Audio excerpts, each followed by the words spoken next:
საღამომშვიდობისა საზოგადოებრივი მაუწყებელი და ევრაზიის თანამშრომლობის ფონდი წარმოგიდგენთ ერთობლივ პროექტს ტოქ-შოუ ევროპულ არჩევანს. მე ვახოს ანაია ვარ. სამოქალაქო საზოგადოება საქართველოში. რა არის სამოქალაქო საზოგადოება, რა ეტაპები გაიარა და რა საფეხურზეა ის დღეს ჩვენს ქვეყანაში? რა გავლენა აქვს სამოქალაქო სექტორს? პრობლემები და პერსპექტივები. რატომ სვამენ კითხვას უკვე ამ სახით არსებობს თუ არა საქართველოში სამოქალაქო საზოგადოება? დისკუსია ტოქ-შოუ ევროპულ არჩევანში. ეთერშია ევროპული არჩევანი. საღამომშვიდობისა, მოგესალმებით. წლების წინ არასამთავრობოების ბუმი იყო საქართველოში და სერიოზულ მოძრაობას წარმოადგენდა. საზოგადოების ერთი ნაწილი მათ საქმიანობას დადებით შეფასებას აძლევდა. მეორე ნაწილში აღიქმებოდა როგორც უცხო ფენომენი. საიდან ფინანსდება არასამთავრობო სექტორი და საკმარისია თუ არა ეს ფინანსები? როგორია მათი როლი საქართველოს ევროინტეგრაციის საკითხში? სახელმწიფო სტრუქტურებთან თანამშრომლობა თუ სახელმწიფო სტრუქტურებზე ზეწოლა? რას ნიშნავს სამოქალაქო კულტურა და არსებობს თუ არა ის საქართველოში? წარმოგიდგენთ დღევანდელი ჩვენი გადაცემის სტუმრებს, ილიას უნივერსიტეტის პროფესორი გიგა ზედანია, მოგესალმებით, ძალიან დიდი მადლობა გადაცემაში სტუმრობისთვის. თამარ ქაროსანიძე, აღმოსავლეთ-დასავლეთის მართვის ინსტიტუტის ჯიპაკის პროექტის წარმომადგენელი, თამარ ჩუგოშვილი, საქართველოს ახალგაზრდა იურისტთა ასოციაციის თავმჯდომარე, ლაშა ტუღუში, გაზეთ რეზონანსის მთავარი რედაქტორი, მალხაზ სალდაძე, პოლიტოლოგი, ღია საზოგადოება საქართველოს სამოქალაქო საზოგადოების ხარდაჭერის პროგრამის კოორდინატორი, ზაალან ჯაფარიძე, ევრაზიის თანამშრომლობის ფონდის წარმომადგენელი, ქეთი ციხელაშვილი, ევროპული ინიციატივა ლიბერალური აკადემია თბილისი, შორენა ლორდ-კიფანიძე, ატლანტიკური საბჭოს თავმჯდომარის მოადგილე, კონფლიქტებისა და მოლაპარაკებების საერთაშორისო ცენტრის წარმომადგენელი და ასევე ჩვენი სტუდენტებიც მიიღებენ დღევანდელ დისკუსიაში მონაწილეობას. ბატონო გიგა, თქვენგან მინდა დავიწყოთ და დაგისვათ პირველი შეკითხვა, რას გულისხმობთ სამოქალაქო საზოგადოებაში დღეს? სამოქალაქო საზოგადოება ეს არის სფერო ასოციაციებისა და ორგანიზაციებისა, რომლებიც არის ფორმალურად ჩამოყალიბებული, რომლებიც დაცულია სამართლებრივად და სადაც წევრობა არის ნებაყოფლობითი. ამის შემდეგ ამაზე ალბათ მეტნაკლებად ყველანი შევთანხმდებით. ამის შემდეგ მოდის ბევრი დავა და დისკუსია, იმიტომ რომ მაგალითად უნდა დავსვათ კითხვა შეიძლება თუ არა სამოქალაქო საზოგადოების ნაწილად ჩაითვალოს ის ორგანიზაციები, რომლებიც ყველა ამ კრიტერიუმს აკმაყოფილებს, მაგრამ სამაგიეროდ არადემოკრატიული და არალიბერალური ღირებულებების დამკვიდრების სრულად გამოირჩევა. აი მაგალითად კუკლუქს კლანი არის თუ არა სამოქალაქო სექტორის ნაწილი. ან და საქართველოს შემთხვევაში მართლმადიდებელ შრომთა კავშირი არის თუ არა ეს ნაწილი. ამაზე დავა შეიძლება. არსებობს მაგალითად სხვა ტიპის განსაზღვრებაც, მაგალითად როგორი უნდა იყოს სამოქალაქო საზოგადოებისა და სახელმწიფოს, ასე ვთქვათ, გადაკვეთის წერტილი. არის ეს ორი რაღაცა სფერო, რომელიც ერთმანეთს აბსოლუტურად გადმორიცხავს, თუ არის ორი სფერო, რომელიც ნაწილობრივ ემთხვევა ერთმანეთს რაღაცა მომენტებში. იმავე სიტუაცია იგივე კუთხით შეგვიძლია განვიხილოთ ასევე ეკონომიკურ სისტემასთან დამოკიდებულებაში. არის თუ არა გადაკვეთის წერტილები, თუ უბრალოდ ძალიან ნათლად გაყოფილია სამოქალაქო საზოგადოება და ეკონომიკური სისტემა ერთმანეთისგან და ასე შემდეგ და ასე შემდეგ. ბატონო გიგა, მე წავიკითხე თქვენი მოსაზრება ერთ-ერთ ჟურნალში, სადაც საკმაოდ სკეპტიკურად უყურებთ დღეს სამოქალაქო საზოგადოებას. შეგვიძლია შეკითხვა დავსვათ ასე, არსებობს თუ არა საქართველოში სამოქალაქო საზოგადოება, ან თუ არსებობს ძალიან სუსტია, თუ რა ეტაპზეა საერთოდ, რა შეგიძლიათ გითხრათ? სამოქალაქო საზოგადოება საქართველოში ნამდვილად არსებობს, ოღონდ მას აქვს ერთი სტრუქტურული პრობლემა. იმიტომ რომ ჩვეულებრივ დემოკრატიულ ქვეყნებში თუ პოლიტიკურ სისტემაში და ეკონომიკურ სისტემაში გადამწყვეტი როლი აქვს ელიტებს, სამოქალაქო საზოგადოებაში გადამწყვეტი როლი აქვს სწორედ რიგით წევრებს. ანუ სამოქალაქო საზოგადოება პრინციპში არის რიგითი ადამიანის მიერ გადაწყვეტილების მოხდენას ზეწოლის საშუალება. მაშინ როდესაც საქართველოში ისე მოხდა, რომ უკანასკნელი 15-20 წლის განმავლობაში სამოქალაქო საზოგადოება ჩამოყალიბდა გარკვეულ ელიტად, რომელსაც პირდაპირი და უშუალო მჭიდრო კავშირი საკუთარ ბაზასთან, ანუ საზოგადოების ფართო ფენებთან არ აქვს. ეს შეიძლება იყოს პრობლემაც, ნამდვილად არის პრობლემა უпростоრად, თუმცა ამას აქვს თავისი დადებითი მხარეც, ის რომ რახან ეს ელიტა არ არის ანგარიშვალდებული მასებთან, საქართველოს მოსახლეობასთან, ხო? ამიტომაც მას შეუძლია ისეთი ღირებულებების დამკვიდრება, რომლებიც შეიძლება მასებისთვის იყოს, მაგრამ რომლებიც აუცილებელი იყოს, თქვა, ლიბერალური დემოკრატიის ჩამოსაყალიბება. მე გულისხმობ მაგალითად ტოლერანტობას, თქვა, იმავე ჰომოფობიასთან, ქსენოფობიასთან ბრძოლას და ასე შემდეგ. მაგრამ ისე უნდა დავინახოთ, რომ ეს კარგია, ოღონდ ეს არამჭიდრო კავშირი საზოგადოების ფართო ფენებთან ნამდვილად ასუსტებს სამოქალაქო საზოგადოების გავლენას და მის როლს დემოკრატიულ პროცესებში. გასაგები ბატონ ლაშა 90-იანი წლებიდან მოყოლებული რაღაც დინამიკა არსებობს სამოქალაქო საზოგადოებასთან დაკავშირებით. თქვენი აზრით დღეს რა ეტაპზეა სამოქალაქო საზოგადოება საქართველოში? მე ვფიქრობ, რომ ხდება რეანიმაცია ამ საზოგადოების და ამას თავისი მიზეზები აქვს. რეანიმაციაში მე გულისხმობ იმას, რომ იყო ფიქრობ საკმაოდ სერიოზული ვარდნა, რასაც ჰქონდა ობიექტური საფუძველი. პირველ რიგში ეს იყო, მე ვფიქრობ, მაინც პოლიტიკური საფუძველი, იმიტომ რომ ჩვენთან სამოქალაქო საზოგადოება არის ნაწილი, რადგანაც ბატონ გიგამჟელობდა, ძირითადად საქმიანობდა იმ რესურსით, რომელიც ქვეყნის გარედან იყო შემოტანილი, ეს არ არის საიდუმლო. ის ფონდები, რომელიც დღესაც არსებობენ საქართველოში, რომლებიც ხშირ შემთხვევაში, უფრო მეტ შემთხვევაში ცხადია, პოზიტიურ გავლენას ახდენენ, ახლა შეცდომისგან არავინ არ არის დაზღვეული, მაშინ მათი ერთი მხრივ მათი, ასე ვთქვათ, აქტიობა, ფინანსური მხარდაჭერა იყო მიმართული გარკვეულ ასეთი ტიპის ჯგუფებზე და მეორე მხრივ მათ ჰქონდათ, ახლა ვიზაც თქვენ კითხვა დასვით, მათ ჰქონდათ ყავდათ ძლიერი მოკავშირეები ხელისუფლების იმ ნაწილში, რომლებიც იყვნენ ხელისუფლებაში, მაგრამ ამავე დროს იყვნენ ხელისუფლებაშივე ოპოზიციაში. ანუ მათ ჰქონდათ, ასე ვთქვათ, იმიჯი, მათ ჰქონდათ სახე, რომ ისინი იყვნენ რეფორმატორები იმ ხელისუფლებაში, მე ხა ძირითადად გულისხმობ ცხადია შევარდნაძის ხელისუფლებას.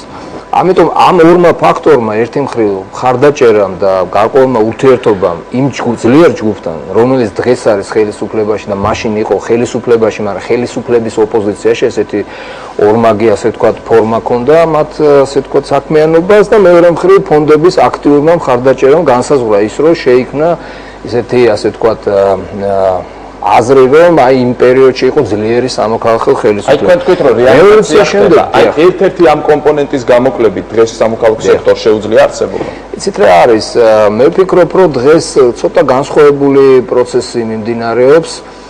მე მაინც გავაგრძელებ ერთს დავამატებდი, რომ რევოლუციის შემდეგ, ასე ვთქვათ, ფარვატერი ძირითადი დამოკიდებულება გარედან, ანუ დასავლეთიდან იყო ისეთი, რომ განსაკუთრებით მაგალითად შეერთებული შტატების პოზიცია იყო ისეთი, რომ საქართველოში დემოკრატია შედგა და ამიტომ ამ სექტორს არ ჭირდება მხარდაჭერა დემოკრატიული პროცესების გაღრმავების თვალსაზრისით და ძირითადად ფონდებიც როგორც წესი, ახლა მე შემიძლია ამის დასაბუთებაც და ახლა ციფრებითაც შეიძლება ლაპარაკი ალბათ, რომ მათი აქტიობა მხარდაჭერა არ იყო მიმართული აი ასეთი ტიპის ორგანიზაციებზე ამ მიმართულებით, რომ რაღაცა პოლიტიკურ პროცესებში მიიღოთ მონაწილეობა, დემოკრატიის განვითარებაში ისეთივე აქტიური როლი ეთამაშოთ, როგორც ხდებოდა შევარდნაძის პერიოდში.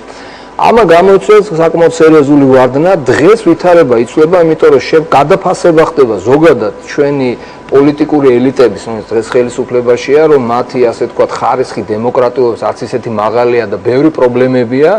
აქედან გამომდინარე ჩვენ ვხედავთ აშკარა გააქტიურებას მათ შორის ფონდების ერთი მხრივ და მეორე მხრივ მე ვფიქრობ, რომ ჩვენ თვითონ ჩვენ საზოგადოებაში და იმ ნაწილში, რომელმაც დაიკავა ის ცარიელი ადგილი, მე ვეთანხმები ბატონ გიგას, ისინი გადავიდნენ ძველი, ასე ვთქვათ, სამოქალაქო გამოცდილი, სამოქალაქო სექტორის გამოცდილი მოღვაწეები გადავიდნენ პოლიტიკაში, მათი ადგილი ცარიელი გადარჩა, დღეს ამ ადგილს იკავებს ახალი, ასე ვთქვათ, ახალი ძალები, ახალი ადამიანები მოვიდნენ და მე ვფიქრობ, რომ რაღაც სერიოზულ გამოცოცხლებას აქვს ადგილი. ერთი მხრივ, სწორედ ფონდების მხრიდანაც, რომელიც საბედნიეროდ აღარ კონტროლდება ისე, როგორც ადრე კონტროლდებოდა, ესეც შეიძლება ვთქვათ, ხელისუფლების მხრიდან, იმიტომ რომ მათი მოკავშირეები იყვნენ სამწუხაროდ იმ ფონდების, რომელიც აფინანსებდნენ სამოქალაქო საზოგადოებას, იმათ სათავეებში იდგნენ ის ადამიანები, რომლებიც იყვნენ აშკარა მოკავშირეები ხელისუფლებისა. დღეს ეს ვითარება შეიცვალა. ამან მოგცა საშუალება ვხედავთ, რომ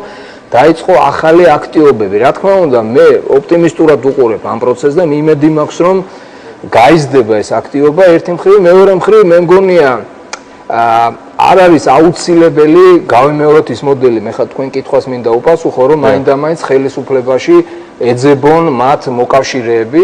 ამ შემთხვევაში მათი მიდგომები უნდა იყოს ერთი მხრივ, შეიძლება მათ ითანამშრომლონ ხელისუფლებას, ანუ მიაწოდონ თავისი შეხედულებები, კანონპროექტები, მეორე მხრივ მათი პოზიციები უნდა იყოს ძალიან პრინციპული და ასეთ ფაქტებს ხედავ მე დღეს, როდესაც მათ აქვს ძალიან მკაფიო პრინციპული პოზიციები, ეს ეხება ადამიანის უფლებების დაცვას, ეს ეხება მედიის თავისუფლებას, ეს ეხება სასამართლო რეფორმებს, პენიტენციარული სისტემის რეფორმებს და ასე შემდეგ.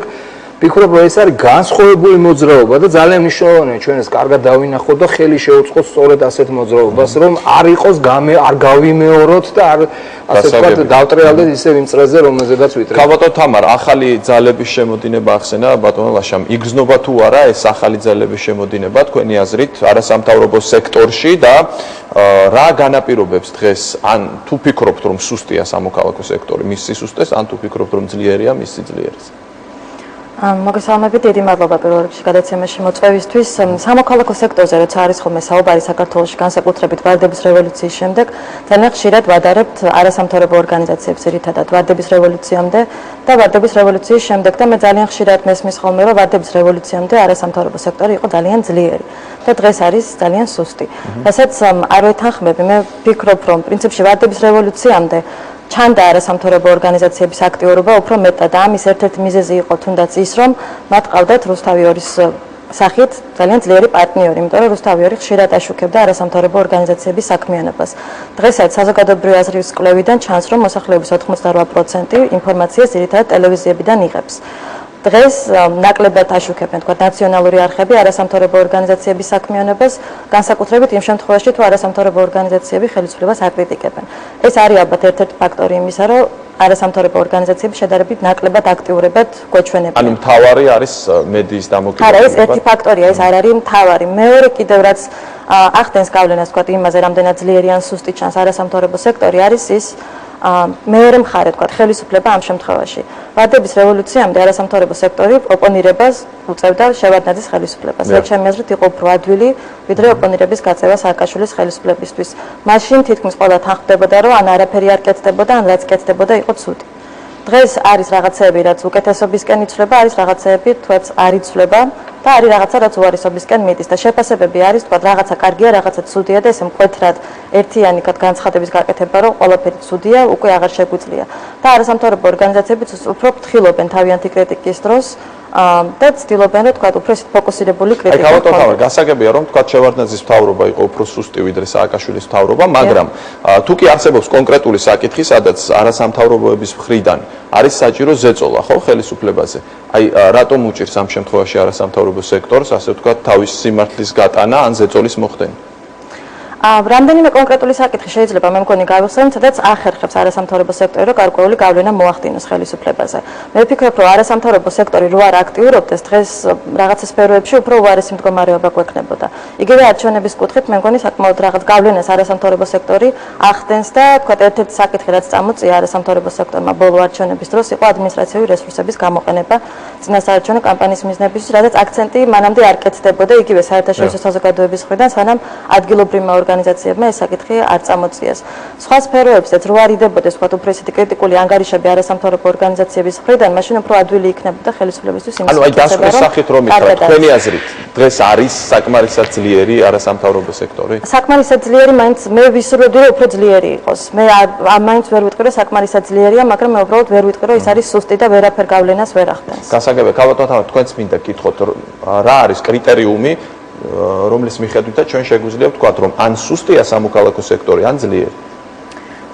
დიდი მადლობა. თუ შეიძლება სანამ კითხვაზე პასუხზე გადავიდოდე უფრო სწორედ ერთი ძალიან მნიშვნელოვანი საკითხი მინდა რომ აღვნიშნო, ბატონ მაგი გამახსენა ძალიან მნიშვნელოვანი თემა, როგორც არის არასამთავრობო ორგანიზაციების ანგარიშვალდებულება საზოგადოების მიმართ ან გარკვეული ჯგუფების მიმართ. მე არ ვიმსჯელებ მთლიანად ასე ვთქვათ სამოქალაქო საზოგადოების ან ყველა არასამთავრობო ორგანიზაციის სახელით, თუმცა აუცილებლად უნდა აღვნიშნო, რომ ახალგაზრდა იურისტთა ასოციაციას ვფიქრობ, რომ ეს პრობლემა ყველაზე ნაკლებად უდგას ან საერთოდ არ უდგას. ჩვენ როგორც საზოგადოებისთვის კარგად არის ცნობილი, გვაქვს იურიდიული დახმარების ცენტრები, სადაც ყოველდღიური ძალიან ინტენსიური შეხება გვაქვს ათასობით, ასობით ადამიანთან. ჩვენ ყოველთვიურად ვაანალიზებთ რა პრობლემებით მოგმართავენ ადამიანები და ამას უდგებით ანალიტიკურად, ანუ ჩვენს საქმიანობას, ჩვენს სტრატეგიულ სამართალწარმოებას, ჩვენს თანამშრომლობას პარლამენტთან და ადვოკატირებას და ასე შემდეგ. მაგალითად, ერთი მაგალითი რაც შემიძლია გავიხსენო და ესეთი ყველაზე თვალნათელი მაგალითი არის. ალბათ ეს არის რეპრესირებულების თემა. ანუ პოლიტიკური რეპრესიების მსხვერპლი ეს საბჭოთა დროიდან მოყოლებული, ასე ვთქვათ, რეპრესირებულები, ვინც იყვნენ, მსხვერპლი ადამიანები. ჩვენ მოგმართეს ამ ადამიანებმა და ჩვენ დაწყებული იქიდან რომ გავაგზავნეთ, ანუ ადგილობრივ დონეზე ვაწარმოებდით საქმეებს და მიმართეთ სტრასბურგის სასამართლოს, შემდეგ უკვე ვთქვათ პარლამენტთან თანამშრომლობის დონეზე და ეხლა უკვე ადგილობრივ სასამართლოებთან თანამშრომლობის დონეზე ძალიან სისტემურად მივდექით ამ საკითხს. ჩვენ თანამშრომლობდით იმ ორგანიზაციასთან, სადაც ეს ადამიანები ერთიანდებოდნენ და 20,000 პირი არის ასეთი და შესაბამისად ჩვენ მათთან ნამდვილად ქონდა ეს ანგარიშვალდებულების მომენტიც და ის ადამიანები წარმოვადგენ. რაც შეეხება ჩემს შეკითხვას. ეს ძალიან მნიშვნელოვანი საკითხია, რაც შეეხება იმას, თქვათ, კრიტერიუმები ალბათ არ არსებობს ესეთი დაწერილი კრიტერიუმები ნამდვილად, თუმცა მე ვფიქრობ, რომ რამდენიმე საკითხი არის ძალიან მნიშვნელოვანი, რასაც არასამთავრობო ორგანიზაციები უნდა ეყრდნობოდნენ თავიანთ საქმიანობაში. პირველი ალბათ ეს არის პროფესიონალიზმი, ნამდვილად, ანუ ყველა პროდუქტი, რაც უნდა იქნებოდეს და არასამთავრობო ორგანიზაციების მხრიდან მაქსიმალურად სასურველი არის, რომ იყოს ძალიან მაღალი ხარისხის, იყოს კომპეტენტური. შემდეგ უკვე თუ ეს ხარისხი არის ძალიან მაღალი, უკვე უფრო ადვილი არის თუნდაც სახელმწიფო სტრუქტურებთან თანამშრომლობა და მიტანა. ასე ვთქვათ, საკითხის და დასაბუთება, რომ პრობლემა ნამდვილად არსებობს და ნამდვილად შესაძლებელი არის ამ პრობლემის მოგვარება. ასევე მე ვფიქრობ, რომ ძალიან მნიშვნელოვანი არის გარკვეული კოორდინირება, ანუ არა ვთქვათ განცალკევებულად თითო ორგანიზაციის მიერ, ნუ ესეც მნიშვნელოვანი არის, რომ ყოველს რაღაცა თავისი ადგილი ჰქონდეს, მაგრამ როდესაც რაღაც ისეთ გლობალურ უფრო დიდ პრობლემასთან გვაქვს შეხება, მაშინ ვფიქრობ, რომ მნიშვნელოვანი არის რაღაც არასამთავრობო სექტორის კოორდინირება და რაღაც ერთობლივად ცდილობა რომ გარკვეული პრობლემები მოგვარდეს. მე ვფიქრობ, რომ მაუწყებლობასთან დაკავშირებული საკითხები და კანონი, უკვე კანონი, რომელიც საქართველოს პარლამენტმა მიიღო, ალბათ ძალიან კარგი მაგალითი იყო ამისი, იმიტომ რომ იყო ძალიან მაღალი დონის პროდუქტი, ესეთი ძალიან კარგად დაწერილი, რომლის სისწორეზე და საჭიროებაზე მსჯელობა და დავა იყო ძალიან მარტივი, იმიტომ რომ ძალიან ცხადი იყო პრობლემაც და ძალიან კარგი იყო ამოხსნაც, ასე ვთქვათ. აი თქვენ კოორდინირება ახსენეთ. ჭირს ხოლმე კოორდინირება რაღაც საკითხებთან დაკავშირებით? იცით როგორ არის, ანუ არის ძალიან ბევრი მიმართულების ანუ რა თქმა უნდა არ არის ხო ერთი სფერო და ყველა ორგანიზაცია ამ სფეროში არ საქმიანობთ. ამიტომ ვთქვათ, იმ ორგანიზაციებთან ჩვენ გვაწუხებს ადამიანის უფლებები და კანონის უზენაესობა, შესაბამისად არის რამდენიმე ორგანიზაცია, ვინც იგივე საკითხებით არის დაინტერესებული და როგორც წესი არ გვაქვს პრობლემა, რომ მათთან კოორდინირება მოვახდინოთ და ერთობლივად ესე ვეცადოთ, რომ რაღაც ეფექტური შედეგი გვქონდეს. გასაგებია, კოორდინირება ძალიან საინტერესო თემაა და ჩემი აზრით ალბათ პირდაპირ მის პოლიტიკურ პოლარიზებას არასამთავრობო სექტორის. გიგა, რა შეგიძლიათ გითხრათ ამის შესახებ, რა იგრძნობა აშკარად, რომ პოლარიზებული არის, ვთქვათ, პრო მთავრობისკენ და ოპოზიციისკენ. თქვენ ამჩნევთ ასეთ პოლარიზებას თუ არა?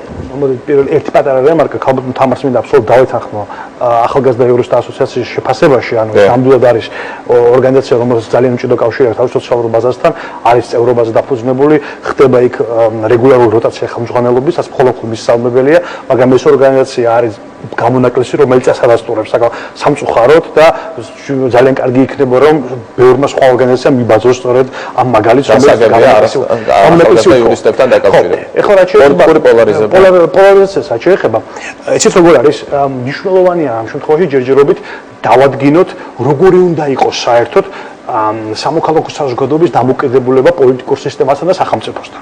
ეს არის მნიშვნელოვანი, არის სხვადასხვა მიდგომები. არის მაგალითად მიდგომები, რომლებიც ამბობს, რომ რასაც სამოქალაქო საზოგადოება ის არის, რაც რჩება სახელმწიფოს გამოკლებით. ანუ გამოაკლი და რაც დარჩება, ეს არის სამოქალაქო საზოგადოება, შესაბამისად მიმართება არის, ასე ვთქვათ, არამიმართების ტიპის. მეორე მხრივ არის მიდგომები, რომელსაც მე ვიზიარებ და რომელიც ფიქრობს, რომ ურთიერთობა ბევრად უფრო მჭიდრო და შეიძლება თანამშრომლობითიც იყოს, შეიძლება კონფლიქტურიც იყოს, მაგრამ ყოველ შემთხვევაში დამოკიდებულება ბევრად უფრო ასე ვთქვათ, მჭიდრო უნდა იყოს, ვიდრე ასეთი, ასე ვთქვათ, გაყოფა ძალიან ნათელი, ხო? იმავე პოლარიზაციას დავუბრუნდეთ. პრობლემა პოლარიზაციის იმაში მდგომარეობს, რომ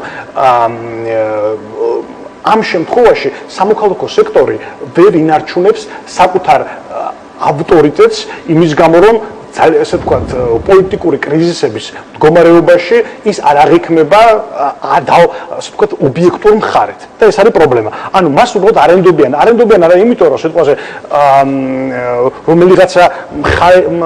რომელიღაცა მხარის მიმართ ტენდერს შუათ აღიქმება. არამედ არენდობიან საერთოდ მის ანალიზს, მის მედალებულ ფაქტებს და ასე შემდეგ. აი ეს არის პრობლემა. მაგალითად, თუ სამოქალაქო საზოგადოების რომელიღაცა ორგანიზაცია დადებს სოციოლოგიურ გამოკვლევას მეორე მხარე, ერთ-ერთი მხარე პოლიტიკური დაპირისპირებისა აუცილებლად გააკრიტიკებს კი არა და ეჭვის ქვეშ დააყენებს საერთოდ ამ გამოკვლევის ღირებულებას, იმიტომ რომ ითვლება რომ ეს სამოქალაქო საზოგადოების ეს ორგანიზაცია ან ერთი მხარეს, ან ოპოზიციის მხარეს არის, ან ხელისუფლების მხარეს არის. ანუ პრობლემა ის კი არის საერთოდ რომ ვიღაცის მხარეს ხარ და ასე ვთქვათ რაღაცა პოლიტიკური პოზიცია გიჭირავს, პრობლემა ის არის რომ საზოგადოებაში ითვლება რომ ამას მოყვება შენს მიერ განხორციელებული საქმიანობის, ასე ვთქვათ, ღირებულების დაკარგვა. ეს არის ძირითადად პრობლემა, რომელიც გულისხმობს იმას, რომ პოლიტიკური ნიშნით გაყოფა საზოგადოებაში იმდენად მნიშვნელოვანია, რომ ყველა სხვა გაყოფას ფარავს. და სწორედ ამაშია სამოქალაქო საზოგადოების სისუსტეც, რომ სამოქალაქო საზოგადოებას უნდა შეეძლოს პოლიტიკური გაყოფა სხვა ტიპის გაყოფებით გადაფაროს. მაგალითად, თუ არსებობს გაყოფა სიტყვაზე ხელისუფლებასა და ოპოზიციას შორის, შეიძლება სამოქალაქო საზოგადოებამ წამოაყენოს გაყოფა სიტყვაზე ქალებსა და არაქალებს შორის, ხო, ფემინისტურმა საზოგადოებებმა. ან ასე შემდეგ, მაგრამ იმდენად სუსტია სამოქალაქო საზოგადოება, იმდენად არ აკავს თავისი ბაზა, იმდენად არის დამოკიდებული საერთაშორისო ორგანიზაციებზე, რომ სხვა ტიპის გაყოფების წარმოებას სამოქალაქო საზოგადოება თვითონ ვერ ახერხებს და ამიტომაც ერთ-ერთი შანსი რაც არის, რომ ან ხელისუფლების მხარე დაიჭიროს, ან ოპოზიცია. გასაგებია, და კიდევ ერთ რაღაცას დავუმატებ უკაცრავად, თუ შეიძლება და როგორ ხდება გავლენის მოხდენა, ეს ძალიან მნიშვნელოვანია.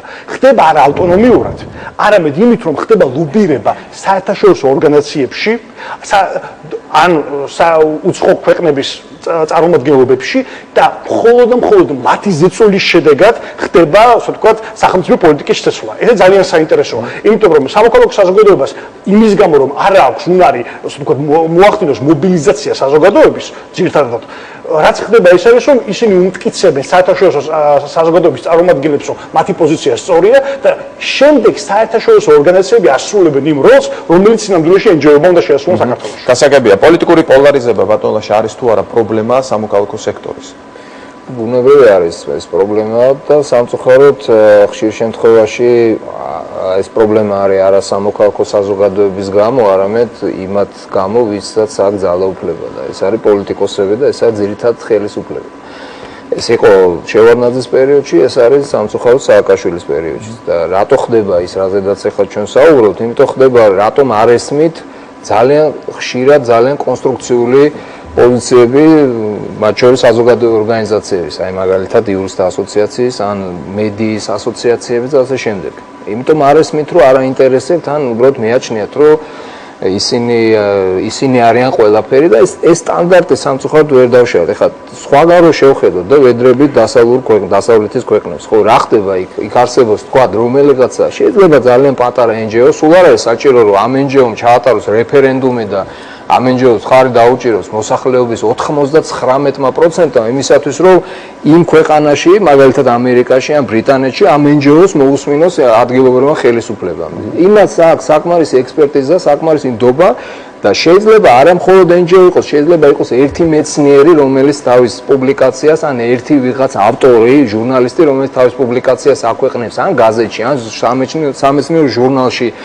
ეს უკვე საკმარისია იმისათვის, რომ ვიღაცებმა მოусმინონ და თუ იქ ჭკვიანურ რაღაცას ამბობენ, ეს გაიზიარო. აი ჩვენთან ესე არ ხდება და მე იძულებული ხდება ეს ნაწილი საზოგადოების, რომ დადგეს რომელიღაცა პლატფორმაზე, რაღაც პოზიციაზე, რომ წავიდეს და ამერიკის საელჩოში მივიდეს და იქიდან იქნებ მიაწვინოს ხმა ან ბრიტანეთის საელჩო, ან გერმანიის რომელიღაცა ან ბრიუსელში იქიდან მიაწვინოს ხმა და თვითონ ხანდახან იმალებიან კიდევაც, იმიტომ რომ გამოჩნდნენ, მე შეიძლება ჩვენს ხელისუფლებას ეს არ მოეწონა. ამიტომ მე ვფიქრობ, რომ ეს სტანდარტიც არის შესაძლებელი და უხერხულია ძალიან ხშირად, როდესაც ძალიან სერიოზულ დასაბუთებულ მოსაზრებებზე, იდეებზე, წინადადებებზე უარს ამბობენ, იმიტომ რომ ეს არის ვიღაცა NGO-ების თუ ვიღაც საზოგადოებრივი ორგანიზაციების მიერ გაკეთებული და უკვე თავში დევს ეს, რომ ახან ეს საზოგადოებრივი ორგანიზაციამ გააკეთა და თუ ის შემხარეს არ არის, ესე იგი შენ წინააღმდეგ არის. აი ეს პრინციპი არის მე მგონი დასანგრევი. სხვა შორის აქ საუბარი რაზედაც თამარი ბრძანებდა, რომ აი მედიასთან დაკავშირებით ძალიან საინტერესო პროცესი იყო. პროცესი როგორი, რომ აი ზღვარი გავიდა არა ხელისუფლებას და ოპოზიციას და იქ არ გავიარეთ, არამედ დამუშავდა წინადადებები. საკმაოდ დიდი ნაწილი საზოგადოების ჩაერთო ამ პროცესში მივიტანეთ ხმა ხელისუფლებასთანაც, ოპოზიციასთანაც, საერთაშორისო ორგანიზაციებთანაც და აი ამის შედეგად მივიღეთ ძალიან საინტერესო პროდუქტი. პრინციპში ამ ქვეყანაშიც კი შესაძლებელია რომ აი სტერეოტიპი დავანგრიოთ, რაზედაც ცოტა ხნის წინ იყო საუბარი და მე მგონი აქეთ ამ მხარეს უნდა ვიაროთ ზუსტად. გასაგებია, ბატონ ზაალ, დობის საკითხი წამოიჭრა არასამთავრობოებისადმი. თქვენც ასე უყურებთ საკითხს, რომ არასამთავრობოები არა დღეს დობა. მე მოგიყვანდით ბოლო სოციოლოგიური კვლევების შედეგებს, რომელიც ჩაატარა კავკასიის კვლევის რესურს ცენტრმა, რომელიც თანახმადაც არასამთავრობო ორგანიზაციების ნდობა არის რაღაცა 8%. ეს თავისთავად მეტყველებს იმაზე, თუ როგორია საზოგადოების დამოკიდებულება სამოქალაქო საზოგადოების ორგანიზაციების მიმართ. მიუხედავად იმისა, რომ ეს მაჩვენებელი შედარებით გაუმჯობესებულია წინაწლების მაჩვენებთან შედარებით, მაგრამ მაინც ჩვენ არ გვაძლევს იმის უფლებას ვთქვათ, რომ სამოქალაქო საზოგადოების ორგანიზაციების მიმართ საზოგადოების ნდობა გაიზარდა. ეს არის განპირობებული რამდენიმე მიზეზით. ერთი არის ის, რომ როგორც აქ უკვე ითქვა, სამოქალაქო საზოგადოების ორგანიზაციები მაინც და მაინც არ ზრუნავენ იმაზე, რომ მჭიდრო კავშირები გააბან იმ საზოგადოებასთან, რომელსაც ისინი წესით წარმოადგენდნენ, თქვა საკუთარ თემებთან, საკუთარ ქალაქებში იქაურ მაცხოვრებლებთან და მეორე მხრივ ამის მიზეზი არის ის, რომ თვითონ სამოქალაქო საზოგადოება იმის გამო, რომ მას არ ყოფნის რესურსები, არ ყოფნის პროფესიონალიზმი, არ ყოფნის ზოგჯერ შემართება, ვერ იმსახურებს საზოგადოების ნდობას მის მიერ გაკეთებული საქმეებით. ამიტომაც თუ კი რამე არის დღეს გამოსასწორებული სამოქალაქო სექტორში, ეს არის უპირველეს ყოვლისა სამოქალაქო საზოგადოების ორგანიზაციების რესურსების ზრდა ყველა მიმართულებით. რესურსების ზრდა როგორ უნდა მოხდეს თქვენია? თუნდაც ფინანსური რესურსების ზრდა. საიდან ფინანსდებიან დღეს ფინანსდება არასამთავრობო სექტორი? დღეს ძირითადად არასამთავრობო სექტორი ფინანსდება უცხოელი დონორების მიერ. ისევ და ისევ კვლევებზე დაყრდნობით შემიძლია გითხრათ, რომ ძალიან მწირი არის ალტერნატიული დაფინანსების პროცენტი, მაგრამ თუ სამოქალაქო სექტორს სურს რომ ჩამოყალიბდეს ისეთ სექტორად, როგორც ეს არის ევროპულ ქვეყნებში, მან უნდა იზრუნოს იმაზე, რომ მოახდინოს დაფინანსების წყაროების დივერსიფიკაცია. ეს უნდა მოხდეს პირველ რიგში არასამთავრობო ორგანიზაციების აპროფესიონალიზმის ზრდის ხარჯზე, რომ ის შეთავაზებული სერვისები, რაც ისინი შესთავაზებენ საზოგადოებას, საზოგადოება მიიღოს და იყოს დარწმუნებული მის ხარისხში. კიდევ ერთ მონაცემს მოგიყვანთ, იყო ჩატარებული კვლევა იმის თავაზე, თუ რამდენად ენდობა ჩვენი ბიზნესი არასამთავრობო სექტორს. გამოირკვა, რომ უნდობლობის ხარისხი არის ძალიან მაღალი. არადა ევროპაში სწორედ ბიზნესი არის ერთ-ერთი წყარო, სადაც ფინანსდებიან სამოქალაქო საზოგადოების ორგანიზაციები. ამ დასკვნები პრინციპში სახეზე არის და უნდა ვიაროთ იქითკენ, რომ რაღაცნაირად ამ დასკვნებიდან გამოვიტანოთ ჩვენ დასკვნები, რომ სამოქალაქო სექტორმა გაუმჯობესოს თავისი რესურსები. გასაგებია, ბატონ მალხას, თქვენ მინდა გითხოთ, რა პრობლემებს ხედავთ პირადად თქვენ სამოქალაქო საზოგადოებაში? დღეს აქ სამოქალაქო სექტორში დღეს აქ ბევრი პრობლემაა დასახელდა, მე თქვენი აზრით მაინტერესებს. სამოქალაქო სექტორში პირველ რიგში არის კომუნიკაციების პრობლემა. კომუნიკაციების პრობლემაზე როცა ვლაპარაკობთ, ერთის მხრივ უკვე აღინიშნა და გამეორება არ მინდა გამომივიდეს, ერთის მხრივ გულისხმობთ, რა თქმა უნდა, იმას, რომ საზოგადოებრივ ჯგუფებთან აქვს თუ არა კავშირი, იმიტომ რომ სამწუხაროდ დონორების დახმარება ხშირ შემთხვევაში ქმნის სურათს, როდესაც არასამთავრობო სექტორი ერგება, ასე ვთქვათ, დონორების მიერ ნაკარნახე პირობებს. ამიტომ ქვედა დონის ინიციატივებზე დაფუძნებული საქმიანობები, ანუ ის რასაც ვთქვათ, შეიძლება სამოქალაქო ქმედება დავარქვათ, იშვიათად ხდება, თუმცა ხდება. არც ისე არ ვთქვათ, რომ ეს არ იყოს. ამიტომ ვთქვათ, კომუნიკაციების პრობლემაზე როცა ვლაპარაკობთ, პირველ რიგში შეიძლება განვიხილოთ სწორედ საზოგადოებრივ სივრცეში. ანუ რამდენად ჩართული არის საზოგადოებრივ პროცესებში სამოქალაქო საზოგადოების სექტორი, იმ თვალსაზრისით, რომ აწარმოოს საზოგადოებრივი ჯგუფების ინტერესების არაუბრალოდ ვთქვათ, გამოხატვა ვთქვათ იმ ანგარიშებში, რასაც თავის პროფესიული საქმეებიდან გამომდინარე ახორციელებს, არამედ წარმართოს რაღაც კომუნიკაციის არხებში. ერთი ეს, მეორე ის, რომ თქვა პოლიტიკური სისტემა, რომელშიც თქვა საზოგადოება დღეს ცხოვრობს, თავისთავად კომუნიკაციის პრობლემა დგება. თქვა ნახსენები იყო, თქვა ვარდების რევოლუციამდე უფრო ხილვადი იყო, თქვა სამოქალაქო სექტორი, იმიტომ რომ მედია უფრო გახსნილი იყო, ან მედია მფლობელები შეიძლება იყვნენ დაინტერესებული იმაში, რომ თქვა უფრო მეტად ეჩვენებინათ სამოქალაქო სექტორის საქმიანობა. დღესდღეობით თქვა ერთ-ერთი პრობლემა, რომელიც ჩნდება ჩვენს პოლიტიკურ კონტექსტში არის ის, რომ თქვა მედია ნაკლებად გახსნილი არის სამოქალაქო სექტორის საქმიანობის ჩვენებისთვის, თუნდაც ჩვენების დონეზე რომ დავინახოთ, გარდა იმისა, რომ თქვა დავინახოთ მედიის ჩართულობა სამოქალაქო კამპანიებში. სამოქალაქო კამპანიების სისუსტე ასევე არის იმ კომუნიკაციების პრობლემა, რომელსაც სამოქალაქო სექტორი იაზრებს მართალია, მაგრამ ვერ ჭრის. მეორე არის, რაზედაც ასევე ითქვა და უბრალოდ გავიმეორებ ამ შემთხვევაში ესე გამოდის, მეორე პრობლემა ეს არის პოლიტიკურ ელიტებთან დიალოგი. პირველ რიგში, რა თქმა უნდა, გულისხმობ ხელისუფლება, იმიტომ რომ ლაშამ თქვა ახლა, რომ ძალაუფლება ვისაც აქვს, იმას მეტი ბერკეტი აქვს, რა თქმა უნდა, რომ გადაწყვიტოს პრობლემები, რომელსაც თუნდაც სამოქალაქო სექტორის ესა თუ ის ორგანიზაცია ან ორგანიზაცია და ჯგუფი აჟღერებს. როდესაც ვლაპარაკობთ სისუსტეზე სამოქალაქო საზოგადოების, აი კომუნიკაციაში ჩანს ზუსტად, რომ თქვა შეიძლება სამოქალაქო სექტორში ხდება გენერირება ხედვის, როგორ შეიძლება თქვა პრობლემა, ხდება ფიქსირება პრობლემის, თქვა რა არის პრობლემა საზოგადოებაში, თქვა ასევე ყალიბდება ხედვა, როგორ შეიძლება თქვა ეს პრობლემა გადაიჭრას, მაგრამ მიტანა ამისი იმათთან, ვინც ძალაუფლებას ფლობს, რთულია. გართულებულია პირველ რიგში იმ პრობლემიდან გამომდინარე, რომ არ არის შესაბამისი პოლიტიკური კონკურენცია, რომ თქვა ვისაუბროთ სამოქალაქო სექტორში გამომუშავებული ხედვებით პოლიტიკურ ელიტაში ოპერირების თაობაზე. ანუ თქვა კონკურენცია რო იყოს პოლიტიკურ სივრცეში. ამ შემთხვევაში ყველა პოლიტიკური ძალა ექნებოდა დაინტერესებული თქვა სამოქალაქო სექტორის მიერ შექმნილი პროდუქტი, ძალიან უხეშად რო ვთქვა, გამოიყენონ თავიანთი პოლიტიკური დღესდღეობის შესაქმნელად. სამწუხაროდ ამას ნაკლებად ვხედავთ. გასაგებია. დიდი მადლობა. ახლა რეკლამა უნდა გამოვაცხადოთ. რამდენიმე წუთში დავბრუნდებით კვლავ პირდაპირ ეთერში და განვაგრძობთ საუბარს სამოქალაქო საზოგადოებაზე.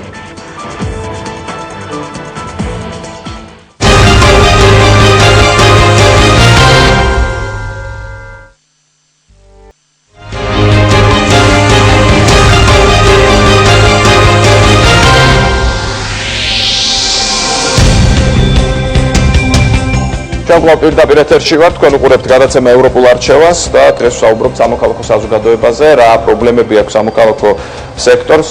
მე მინდა შორნალ ევკიფანიძეს ვკითხო, შენ ევროპული არჩევანი თქვია ჩვენ გადაცემას და გვინდა სამოქალაქო საზოგადოების როლზე ვისაუბროთ ევროინტეგრაციის გზაზეც. ამ კუთხით რამდენად კარგად მუშაობს სამოქალაქო სექტორი დღეს?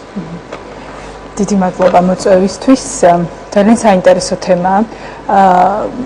მე ვიტყოდი, რომ საქართველოში სამოქალაქო საზოგადოება რევოლუციის მერე კიდევ უფრო დივერსიფიცირებული გახდა. ანუ ბევრი სხვადასხვა მიმართულება აიღო მან გარდა ადამიანის უფლებების კანონის უზენაესობის. ჩვენ ახლა აქ არ ვსაუბრობთ იმ ორგანიზაციებზე, რომლებიც უშუალოდ თემებთან და ქვედა დონის, ასე რომ ვთქვათ, რეგიონებში მუშაობენ. მათ ძალიან დიდი გავლენა აქვთ და ძალიან ბევრს და აქტიურად მუშაობენ და მრავალფეროვანია მათი მუშაობის არეალი.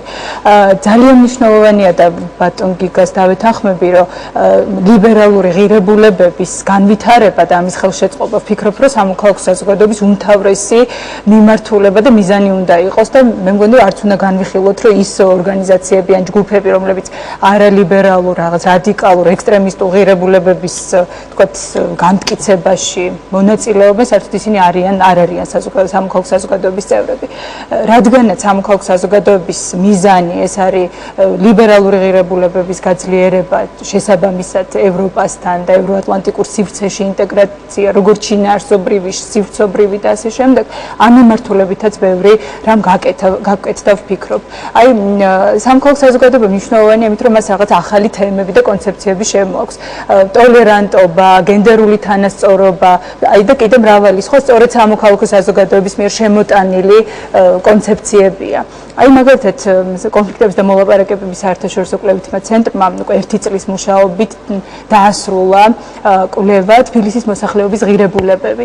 აი ამ კვლევის მიხედვით, რაც შეეხება ტოლერანტობას, საკმაოდ გაზრდილია ტოლერანტული დამოკიდებულება საზოგადოებაში, რამდენად გასაკვირიც არ უნდა იყოს, შეიძლება გარეგნულად სხვანაირად ჩანს, ეთნიკური, რელიგიური და ასე შემდეგ უმცირესობების მიმართ. ეს ვფიქრობ, რომ დამსახურება ამაში ძალიან მნიშვნელოვნად აქვს სამოქალაქო საზოგადოებას, იმიტომ რომ ძალიან აქტიურად ხორციელდებოდა პროგრამები ტოლერანტობის. თქვენ ამ სექტორში მუშაობთ და აქ ითქვა ბევრი პრობლემა, მათ შორის ნდობასთან დაკავშირებით. აი გრძნობთ ნდობასთან დაკავშირებით ასეთ უფლებობას საზოგადოების მხრიდან. გარდა იმისა, რომ საზოგადოების უფრო მეტი იყო, როდესაც მე ვმუშაობდი განვითარების პროექტებში და დღესაც მუშაობ ქვემო ქართლში, ახალქალაქში, ახალციხეში, წალკის რაიონში და როდესაც თავიდან რამდენიმე წლის წინ მათ შორის რევოლუციამდეც, ასე რომ ვთქვათ, მივდიოდით, ძალიან დიდი მიუღებლობა იყო საზოგადოების მხრიდან. მათ არც იცოდნენ რა იყო სამოქალაქო საზოგადოება და ასე. დღეს აბსოლუტურად სხვა დამოკიდებულება. ჯერ ერთი იმიტომ, რომ ძალიან ბევრი რამ გაკეთდა განვითარების კუთხით, ეკონომიკური, სოციალური განვითარების კუთხით. ვიმუშავეთ ძალიან დიდხანს და სხვა შორის პერეკლუნმა თქვენს გადაცემაში სწორედ ჩვენი ერთ-ერთი პროექტიც აღნიშნა ახალქალაქში სოციალური და მარკეტინგული განვითარების პროექტი 4 წელი ვიმუშავეთ. იცით რა, რაღაც გარკვეული სამიზნე ჯგუფები საზოგადოებაში ვისთანაც გვიმუშავია და პრობლემა ისაა, რომ რამდენად დიდია ჩვენი დაფარვის სფერო. რესურსების სიმწირიდან გამომდინარე ეს არც ისე დიდია, მით უმეტეს, როდესაც მედია საშუალებები აქ იყო ეს პრობლემაც ნახსენები ისა. გარდა ამისა, რაც შეეხება ნდობას, ნდობა არა მარტო საზოგადოების პრობლემა სამოქალაქო საზოგადოების მიმართ, არამედ შიგნით პოლიტიკური პოლარიზაციის გამო ჩვენ ერთმანეთის მიმართაც კი გვაქვს დაკარგული ნდობა, რაც ძალიან სერიოზული პრობლემაა. როდესაც რატომ? იმიტომ რომ სამოქალაქო საზოგადოებისთვის აი სოლიდარობა, რაღაცა თემატურ პლატფორმებში გაერთიანება ძალიან მნიშვნელოვანია იმისთვის, რომ რაღაც ცვლილებები იყოს, ხო? თვითონ სამოქალაქო საზოგადოებას აქვს როდესაც კომუნიკაციის პრობლემებზე საუბრობდა მალხაზი, მე ამას გავაგრძელებ და ვიტყვი, რომ აქ არის პრობლემა კომუნიკაციის და ნდობის, პოლიტიკური პოლარიზაციის გამო. აი მაგალითად მაგალითს მოგიყვანთ, აი როდესაც რაღაც კვლევის შედეგებს რომელიმე ერთი ორგანიზაცია აცხადებს და თქვათ, აი ყოველთვის ხდება კითხვა, აი ვისი დაკვეთილია ეს, ხო? მეორე ორგანიზაციამ ასევე რაღაცა მსგავსი შედეგი დადო, აი ესეც იმათი. და როდესაც რაღაცა განსხვავებული, ან ისე მსგავსი, აი მუდმივად ყველაფრის კითხვის ნიშნის ქვეშ დაყენება ხდება. ეს არის პრობლემა. პრობლემა ჩვენი სოლიდარობის სექტორში და თუნდაც აი ევროატლანტიკური მიმართულებით გასაგებია, ქალბატონ ქეთი, აი კვლევები ახსენა და ნდობა, უნდობლობის საკითხი.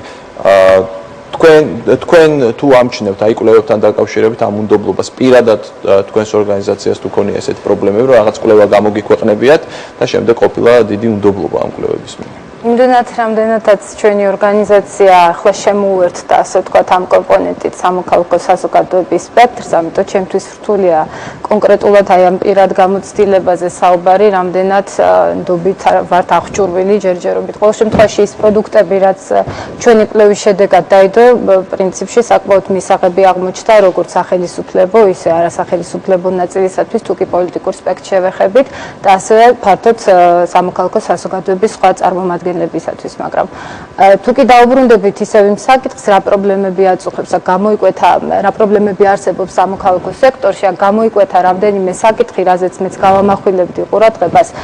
ბუნებრივია ალბათ მთავარი საკითხი ეს არის, რამდენად წარმოადგენს დღეს სამოქალაქო საზოგადოება საზოგადოებრივ ინტერესს. და აქ ერთი დაზუსტება მინდა გავაკეთო, გიგამ თავიდან აღნიშნა, კარგი იქნება განმარტოთ, რას გულისხმობთ. გულისხმობთ ფართო გაგებით სამოქალაქო საზოგადოებას, რაც მოიცავს არასამთავრობო ორგანიზაციებს, ინტერესთა ჯგუფებს, პროფესიულ კავშირებს, მათ შორის პოლიტიკურ პარტიებსაც, თუ დავუშვათ საუბრობთ კონკრეტულად არასამთავრობო ორგანიზაციებზე, რომელსაც აქვს სხვადასხვა პროფილი. ყველა შემთხვევაში მე ვფიქრობ, რომ აი ეს დეფიციტი, რაც არსებობს საზოგადოებრივი ინტერესის წარმოდგენისა, ეს ალბათ ერთ-ერთი პრობლემათაგანია. მეორე, ალბათ დავასახელებდი, ნუ არავის კონკრეტულად ბუნებრივია ეს არ ეხება, მაგრამ ზოგადად შეიძლება იყოს გარკვეული ადამიანური რესურსების დეფიციტი, გარკვეული კვალიფიციური კონტრიბუცია, იგივე ასე ვთქვათ, დისკუსიებში და დებატებში და აქედან გამომდინარე ერთგვარად არგუმენტირებული დისკუსიების სხვადასხვა საკითხთან მიმართებაში ესეთი ნაკლებობა. და ალბათ საბოლოო ჯამში მთავარი ინდიკატორი, რამდენად ძლიერია სამოქალაქო საზოგადოება ამა თუ იმ ქვეყანაში არის, რამდენად იღებს ის მონაწილეობას გადაწყვეტილებების მიღებაში, რამდენად დიდი გავლენა აქვს მას პოლიტიკური პროცესების ფორმირებაში. მე ერთი რაც შემიძლია გითხრათ, ჩვენი ორგანიზაცია თქვენ ახლა დღეს მოგვიწვიეთ გადაცემაში, რომელსაც ქვია ევროპული არჩევანი და ჩვენი ორგანიზაცია არის ევროპული ინიციატივა, რაც გამოხატავს იმას, რომ ჩვენ ვართ პროევროპული ორიენტაციის ორგანიზაცია, რაც იმას გულისხმობს თავის მხრივ, რომ ჩვენ მხარს უჭერთ საქართველოს ევროპულ არჩევანს, ევროპული განვითარების გზას. ბუნებრივია ეს არ ნიშნავს, რომ აპრიორი კრიტიკის გარეშე ყველაფერი უნდა მივიღოთ, რაც ხდება. ჩვენი ამოცანაა დავაკვირდეთ იმ პროცესებს, რაც მიმდინარეობს საქართველოსა და ევროკავშირის თანამშრომლობის ფორმატში. აი მაგალითად დღეს ჩვენ გქონდა პრეზენტაცია ერთ-ერთ ისეთ თემაზე, რომელიც ვფიქრობ საზოგადოების ფართო წრეებისათვის იქნება საინტერესო, ეს არის ვიზების ლიბერალიზაციისა და რეადმისიის საკითხი. ამ შეთანხმებებს ხელი მოეწერა 3 თვის წინ, უпростоრად ძალაში შევიდა 3 თვის წინ და კონკრეტული შედეგები აქვს კონკრეტული ადამიანებისათვის, რომლებიც დაინტერესებული არიან ევროპაში გამგზავრებით, ან უკვე მუშაობენ ევროპაში ან იმყოფებიან ევროპაში სხვადასხვა მიზნით.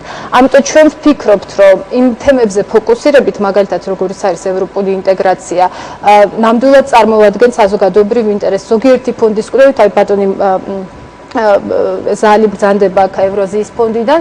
ევრაზიის ფონდის კვლევებით და სხვა კვლევებით დასტურდება, რომ საქართველოს მოსახლეობის 60-დან 80%-მდე სხვადასხვა დროს წლების განმავლობაში მხარს უჭერს ევროპულ ინტეგრაციას. ჩვენ ვფიქრობთ, რომ რადგან ასეთი მნიშვნელოვანი მხარდაჭერა არსებობს საზოგადოებაში, ასევე ძალიან მნიშვნელოვანია საკითხებში ჩაღრმავება, საზოგადოების ინფორმირებულობის დონის ზრდა და ამით სამოქალაქო საზოგადოების მიერ ამ პროცესების მონიტორინგის უნარისზრდა. ბატონ გიგა, აი ლიბერალური ღირებულებები, ევროპული არჩევანი, რამდენად საკმარისი ის ძალისხმევა, რასაც დღეს არასამთავრობო სექტორი ამ მიმართულებით იჩენს.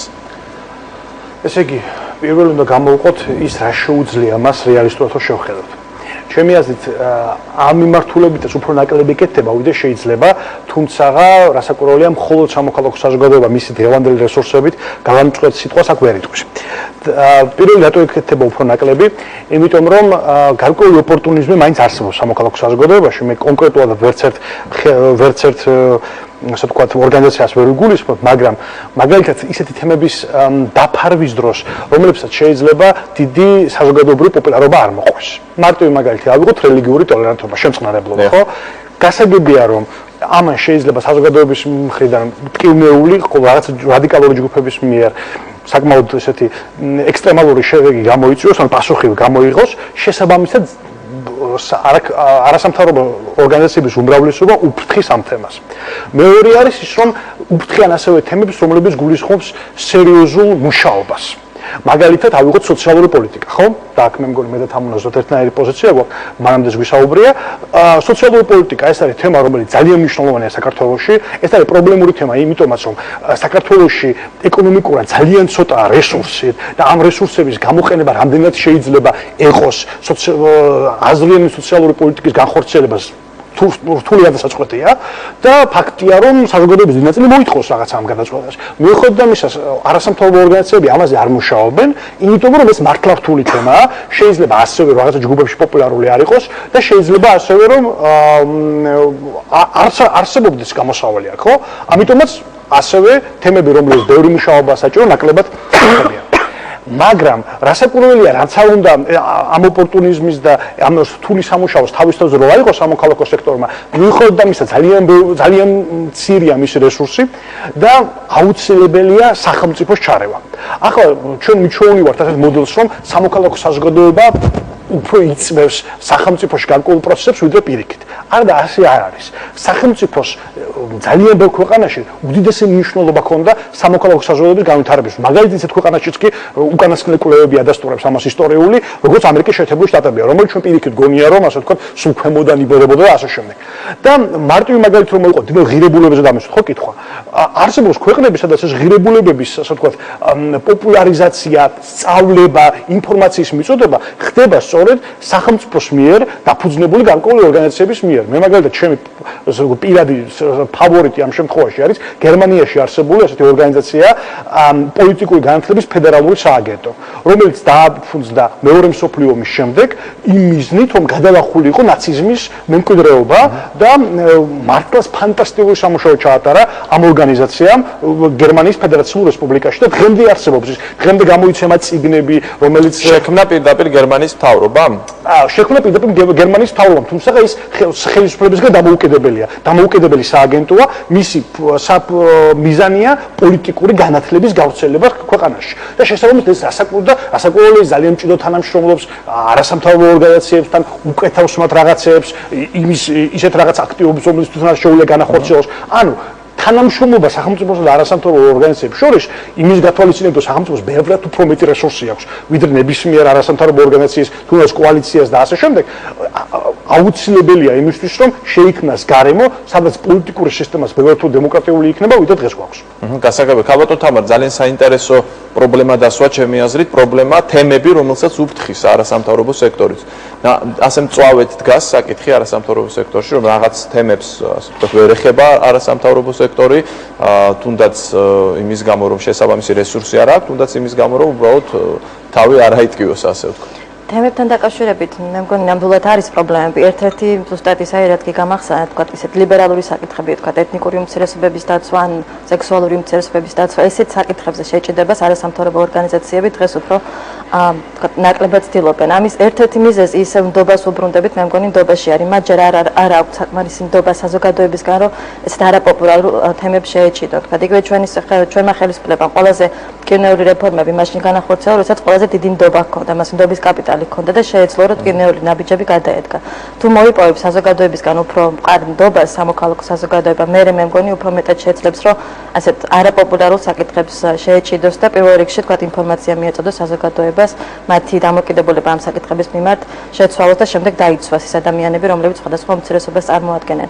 მეორე პრობლემა, რაც საკითხების შერჩევისას არსებობს, არის თქვა ისევ სოციალურ კვლევებს დაუბრუნდებით, როდესაც ეკითხები თქვა საზოგადოებას რა თემები აინტერესებთ მათ და მე ეკითხები რა თემებზე მუშაობენ მათი ინფორმაციით არასამთავრობო ორგანიზაციები, აქ არის აცდენა თემებში.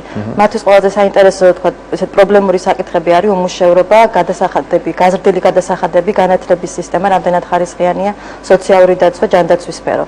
ეს არის ის თემები, რაც ყველაზე მეტად აწუხებთ და რაც ყოველდღიურად აწუხებთ ამ საზოგადოებას. არჩევნების თემა მათთვის გასაგებია, რომ მნიშვნელოვანია, მაგრამ ეს არ არის ის საკითხი, რომელზეც თქვათ ფიქრში იძინებენ და იღვიწებენ. ამ დროს არასამთავრობო სექტორი უფრო მეტად ესე თქვათ არჩევნებზე მუშაობს, მედიის გამჭვირვალობაზე და ობიექტურობის საკითხებზე მუშაობს, დემოკრატიის განვითარებაზე მუშაობს. თანხმედრა, თქვათ ის რაც აინტერესებს საზოგადოებას, იმაზე რატომ არ მუშაობს არასამთავრობო სექტორი? ამის ერთ-ერთი შემდეგი გავიგეთ ეს თემები, რომელიც თქვათ საფრთხილოა, მაგრამ სოციალური პოლიტიკა ეს ხომ არ არის ასე ვთქვათ თემა, რომელმაც შეიძლება პრობლემები შეუქმნას ნდობის მიმართულებით. პირიქით, ეს ნდობის აღდგენას უფრო შეუწყობს ალბათ ხელს. რატომ არ ამას შეიძლება ქონდეს ბევრი მიზეზი, ერთ-ერთი მიზეზი ჩემი აზრით არის ექსპერტიზა არასამთავრობო ორგანიზაციების შიგნით. ეს საკითხები არის ძალიან რთული.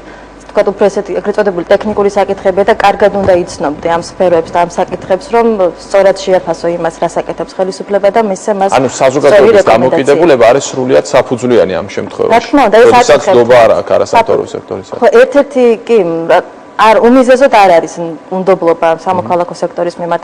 ამას თავისი მიზეზები რა თქმა უნდა აქვს და ერთ-ერთი მიზეზი არის ზუსტად აი თემებში აცდენა, თქვა რა ინტერესებს საზოგადოებას და რაზე აკეთებენ უფრო მეტ აქცენტებს სამოქალაქო. გასაგები ბატონაშა, ნდობის აღსადგენა თქვენი აზრით რა უნდა გააკეთოს სამოქალაქო სექტორმა?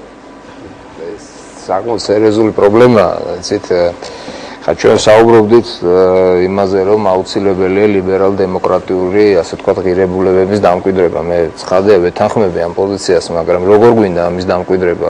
ესე იგი, სახელმწიფო ინსტიტუტები უნდა შეექმნათ და იმან უნდა გაავრცელოს თუ ელემენტარულად შეექმნათ პლურალისტური გარემო და გაუშვათ, დავანებოთ ამ მედიას თავი, რომ ვაკონტროლებს ხელისუფლება მედიის უდიდეს ნაწილს.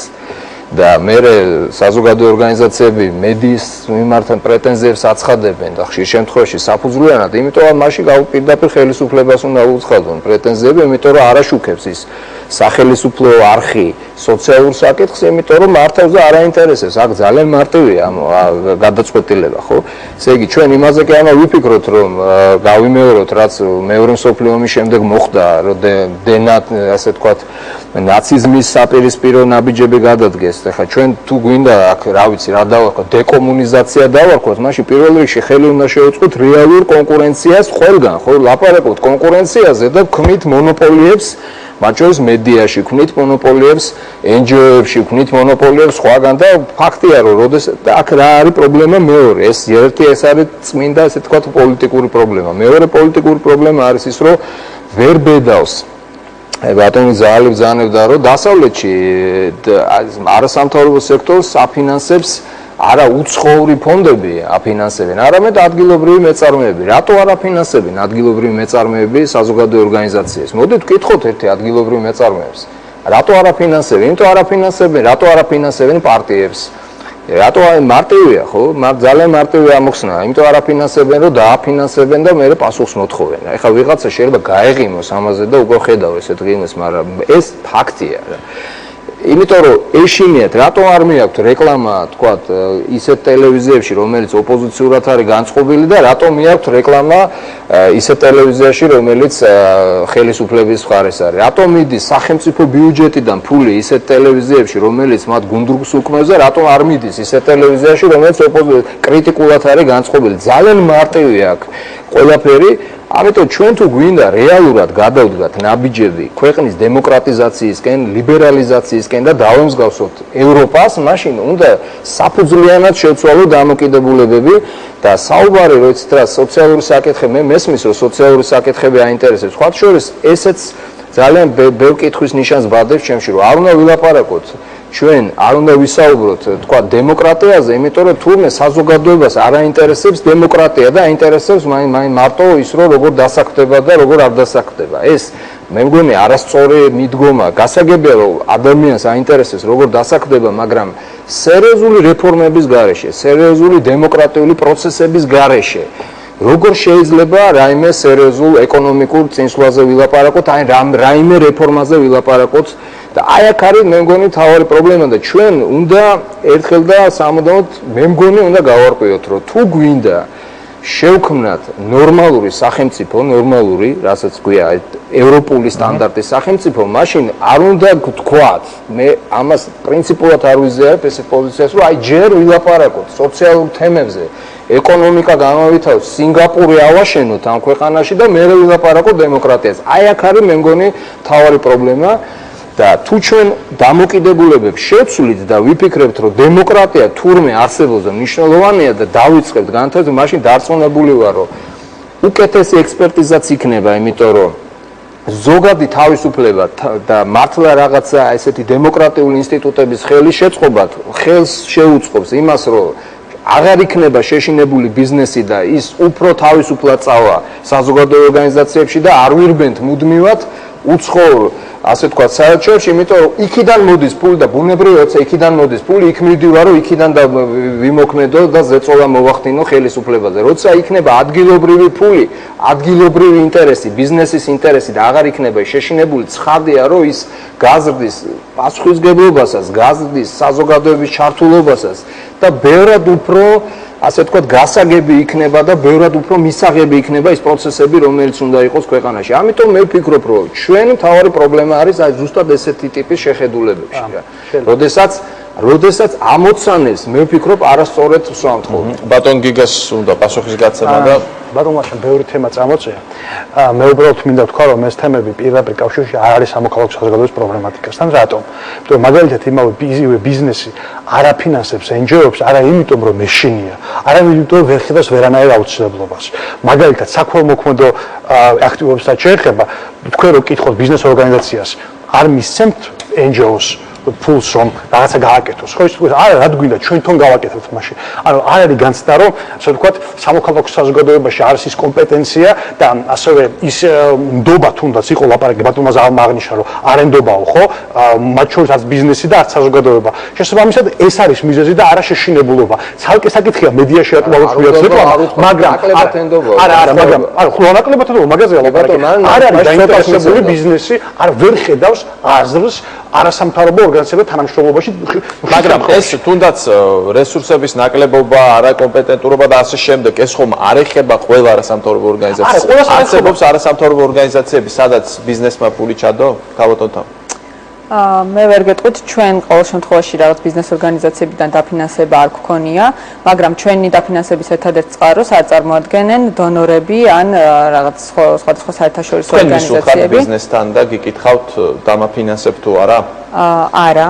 არ ყოფილა ასეთი, მაგრამ ჩვენ თვითონ გვაქვს დამხმარე სამეწარმეო საქმიანობა, მაგალითად ჩვენ ვართ ის გამონაკლისი ორგანიზაცია, რომელიც არა, ეს გასაგებია, მაგრამ არ გაგჩენიათ სურვილი, რომ მისულიყავით მსხვილ ბიზნესმენთან და გეთქვათ, რომ აი დამაფინანსეთ მე ამ და ამ კვლევისთვის. არა, ესეთი მცდელობა არ გქონია, ნამდვილად, მე მგონი აზრიც არ აქვს, ასევე ერთ-ერთი მნიშვნელოვანი საკითხი, რაც რასაც აქვს ალბათ მნიშვნელობა არის ის, რომ ამ შემთხვევაში ქველმოქმედებას ეხება, ჩვენი საგადასახადო კანონმდებლობა ნამდვილად არ წაახალისებს ქველმოქმედებას ბიზნეს ორგანიზაციებისთვის, არა მხოლოდ არასამთავრობო ორგანიზაციების დაფინანსების კუთხით, არამედ ზოგადად ქველმოქმედებას. ეს არის ერთ-ერთი პრობლემა, რაც ჩვენ გვაქვს და ალბათ შეიძლება რომ თუნდაც საგადასახადო კანონმდებლობის გადახედვა ამ კუთხით შეიძლება რომ სულად წაახალისოს და მარტო ნდობის პრობლემა შეიძლება არც იყოს ამ კუთხით და ბევრი სხვა პრობლემა არის, რომელსაც ყურადღებას არ ვამახვილებთ. თუ შეიძლება ბატონ ლაშას რო ვუპასუხო, მე ნამდვილად არ ვარ სინგაპურიზაციის მომხრე, თუ ამაში გულისხმობთ იმას, რომ დემოკრატია გადავდოს და ჯერ ეკონომიკა განვავითაროთ, მაგრამ თუ ვლაპარაკობთ იმაზე, რომ გვინდა უფრო მეტი გავლენა ჰქონდეს არასამთავრობო სექტორს, იმისთვის რომ მეტი გავლენა მოიპოვოს არასამთავრობო სექტორმა, მას საზოგადოებაში უნდა ჰქონდეს მეტი მხარდაჭერა. აი მონაცემს ძალიან კარგად გამოიყენებს ხელისუფლება, რომ 8%-იანი ნდობა აქვს არასამთავრობო სექტორს და იტყვის, რატო უნდა მოვუსმინო მე არასამთავრობო სექტორს, რომელიც მიმართაც ნდობას გამოთქვას მოქალაქეების 8%. და იმისთვის, რომ ეს არგუმენტი არ ქონდეს ხელისუფლებას და იმისთვის, რომ საზოგადოებამ უფრო მეტად დაუჭიროს მხარი სამოქალაქო სექტორს, რა თქმა უნდა, არასამთავრობო ორგანიზაციებმა დემოკრატიის განვითარებაზე უნდა იმუშაონ, მაგრამ იმ საკითხებსაც უნდა შეეხონ, რაც ხალხს აინტერესებს, რომ რაღაც ერთმანეთისკენ წავიდეს საზოგადოება და არასამთავრობო სექტორი. თორე არავინ არ ამბობს, რომ არ არის მნიშვნელოვანი, რომ არჩევნები ჩატარდეს სამართლიანად. არ მithქვამს, რომ იმ საკითხებს არ უნდა შევეხოთ, მე უბრალოდ სხვა რამე ვთქვი. მე ვთქვი, რომ პრობლემა ის არის, რომ მარტო იმ საკითხებს უნდა შევეხოთ სულ ეგვესს. რომ არ არის დანარჩენი პრობლემა, არ არის ჩვენი პრიორიტეტი, ხა ბატონ გიგა დამეთანხმება და არაერთის მოგვისმენია. ერთად ეს აზრი, რომ პრიორიტეტი არ არის დემოკრატია, ვინ ამბობს და ძალიან ბევრი ამბობს. აქ მე მგონი არავინ არ ამბობს ამ საკითხს. ძალიან კარგია თუ აღარ ამბობს, ძალიან კარგია. დასასრულისკენ უნდა წავიყვანოთ ჩვენი საუბარი. შორინა, პერსპექტივა თქვენი აზრით უფრო გაძლიერებისკენ მიდის არასამთავრობო სექტორი თუ პირიქით შეიძლება დასუსტებისკენ? ისე ერთი მინდა გითხრათ, რომ ჩვენი კვლევის მიხედვით საზოგადოებისთვის პირველი პრიორიტეტი არის ადამიანის უფლებები და დემოკრატიული განვითარება. 52% ეს უახლესი კვლევა ერთი კვირის წინ გამოვეცით მონაცემები. რაც შეეხება პერსპექტივას, მე მაინც მგონია, რომ უფრო ვითარდება საქართველოში სამოქალაქო საზოგადოება. რატო? იმიტომ რომ ჯერ ძალიან განსხვავებულია საქართველოს კონტექსტი, თქვა დასავლეთ ევროპის კონტექსტისგან, ხო?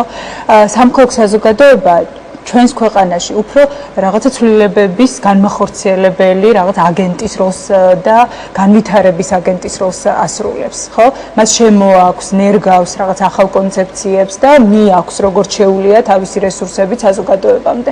შესაბამისად და კიდე ერთი მთავარი პრინციპი რაღაც არის მოხალისეობრიობა, სიმამაცე იმ ადამიანების, ვინც ჩართულია ამ სექტორში და თავისუფლება. რაღაც აი ამ პრინციპების და ღირებულებების მატარებელი თითოეული სამოქალაქო საზოგადოების წევრი ორგანიზაცია და ადამიანიც უნდა იყოს. ანუ ეს ღირებულებები პირველ რიგში ჩვენ უნდა კარგად გვესმოდეს. აი ეს არის ძალიან მნიშვნელოვანი და მე ვფიქრობ, რომ ვითარდება სექტორი მიუხედავად აი უამრავი პრობლემისა, რაც გვაქვს დაწყებული ფინანსური, ორგანიზაციული განვითარების კუთხით, მაგრამ მაინც მიდის განვითარებისკენ, იმიტომ რომ აი ამ კონტექსტში აშკარად გამოჩნდა, მე ყოველ შემთხვევაში ესე ვფიქრობ, აი მშვალედური რგოლის მნიშვნელობა, რომელიც რაღაცა საჭიროებების მიმწოდებელია ხელისუფლების მიმართ და პირიქით ის ძალიან ახლო კონტაქტში უნდა იყოს პერსპექტივებთან დაკავშირებით. რაც შეეხება პერსპექტივებს, უპირველეს ყოვლისა ალბათ უნდა ვიქონიოთ მხედველობაში ის გარემო, რა გარემოშიც უწევს მოქმედება ჩვენ სამოქალაქო სექტორს. მე ვგულისხმობ არა მარტო პოლიტიკურ საკანონმდებლო, არამედ აფსიქოლოგიურ გარემოსაც. ისევ და ისევ კვლევის შედეგებს დავაყრდნოთ, რა თქვა ლიტონის სიტყვებით საუბარი არ გამოგვივიდეს. ინდიას კვლევებში მოსახლეობა ყველაზე პრიორიტეტულ ამოცანებს შორის ერთ-ერთ ყველაზე ბოლო ადგილას აყენებს სიტყვის თავისუფლებას და მედიის დამოუკიდებლობას. რაღაც 5 თუ 7%, 5 თუ 1% არის თქვათ მოსახლეობის ის ნაწილი, რომელიც მიიჩნევს, რომ ეს არის ქვეყნისთვის პრიორიტეტული საკითხი. არასამთავრობო სექტორი, სამოქალაქო სექტორი, მოდით ასე ვთქვათ, დღეს არის ადაპტაციის პირობებში, რომ რაღაცნაირად შეეგუოს იმ მდგომარეობას, რომელშიც ის დღეს აღმოჩნდა. და ხშირად ამ პროცესში ადგილი აქვს დაუშვებელ კომპრომისებს.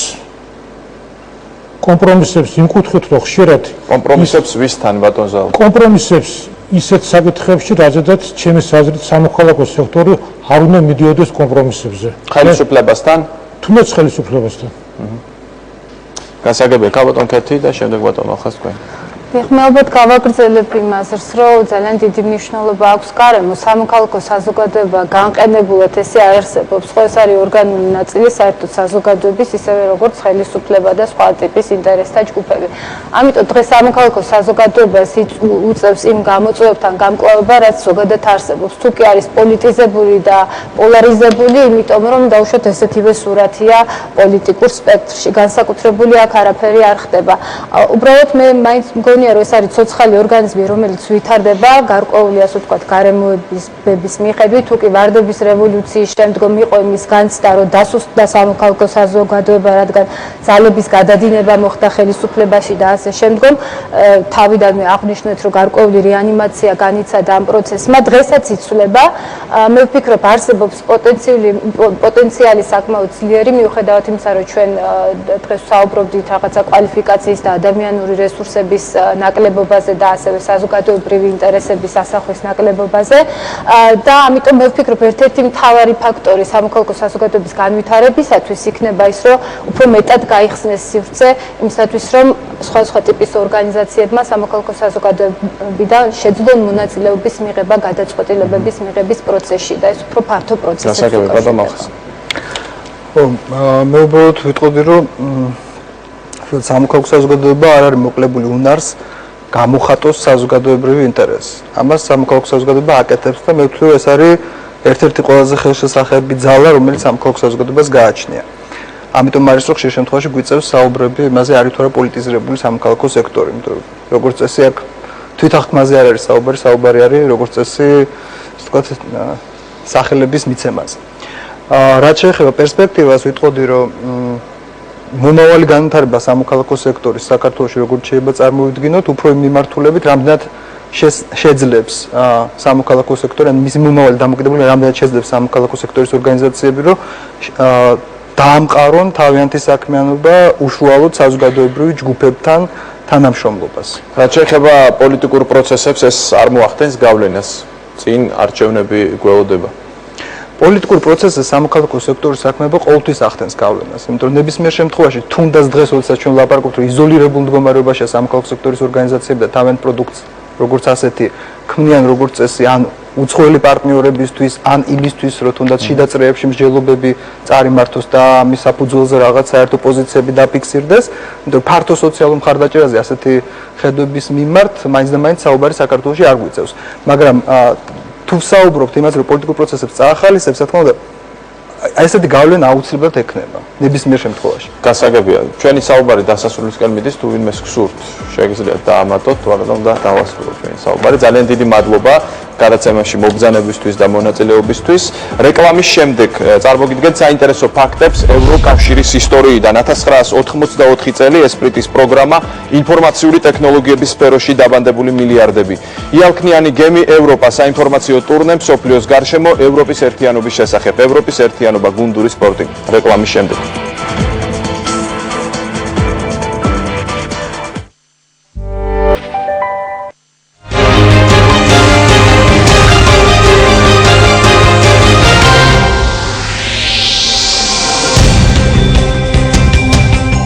გადაცემა ევროპული არჩევანი კვლავ პირდაპირ ეთერშია და ახლა წარმოგიდგენთ საინტერესო ფაქტებს ევროკავშირის ისტორიიდან. 1984 წლის 28 თებერვალს მიიღეს პროგრამა ესპრიტი, რომელიც ითვალისწინებდა კვლევების წარმოებას ინფორმაციული ტექნოლოგიების სფეროში. მინისტრთა საბჭომ დაამტკიცა ესპრიტის პროგრამის პირველი ეტაპი, რომლის ბიუჯეტი 4 წლის განმავლობაში 1,5 მილიარდ ევროს მოიცავდა. მისი ნახევარი ევროკომისიის ბიუჯეტიდან ფინანსდებოდა, მეორე ნახევარი პროექტის მონაწილე ქვეყნებიდან. ბრიუსელში საფრანგეთის საგარეო საქმეთა მინისტრმა და საბჭოს პრეზიდენტმა კლოდ ჩესიმ საზეიმო ვითარებაში იალქნიან გემს ევროპა უწოდა. ამ ფაქტს მრავალი ევროპელი პოლიტიკოსი ესწრებოდა. ასოციაციამ სვლა ევროპისთვის 11 მეტრიანი ნავი საფრანგეთის ტურნესთვის შეამზადა. ეს არაკომერციული ორგანიზაცია 1966 წელს საზოგადოების ინფორმირებულობის გასაზრდელად და იმ მიზნით შეიქმნა, რომ ევროპის შენება არის სპორტის გუნდური სახეობა. მსოფლიოს ირგვლივ მოგზაურობაში 1977-79 და 1981-82 წლებში ასევე მონაწილეობდა იალქნიანი გემი რომის ხელშეკრულება. დღევანდელი გადაცემა ამით დასრულდა. ევროპული არჩევანი გემშვიდობებად მომავალ 4 შაბათამდე საღამოს 10 საათამდე. ნახვამდის.